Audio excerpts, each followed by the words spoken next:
I'm Nick Cozzarelli, and I'm a professor of molecular biology at UC Berkeley. There are a whole series of enzymes that change the structure of DNA.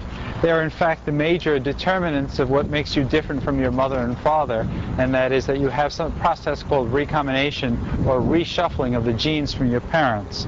Now, how does that occur, the reshuffling? It's actually very simple enzymologically. You have two pieces of DNA. This ribbon represents DNA, and they're broken and then rejoined in a particular way.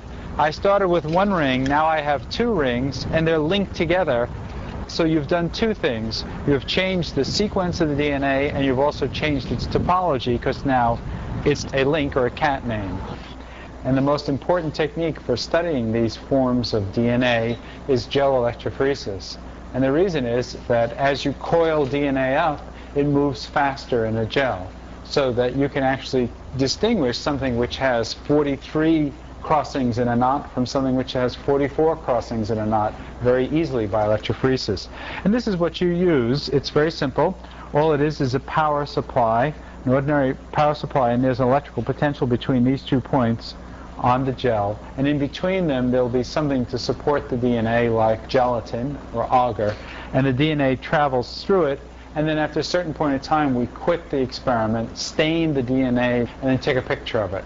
These pictures are pictures of knots of DNA that we've taken by an electron microscope, and the one on the left is called a trefoil because it has 3 crossings, and the one on the right is a 4-crossing knot.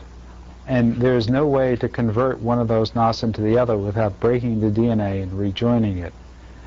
One of the mysteries of DNA topology, in fact, is that the knot on the left has a mirror image which is different from the knot that you're seeing there, and the one on the right does not. Its mirror image is identical.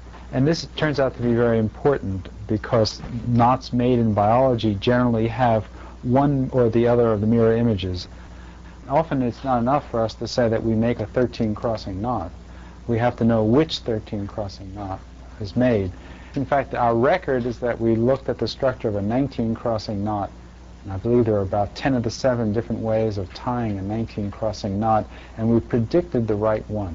We knew that once we could predict that knot, that we must have understood that reaction very well.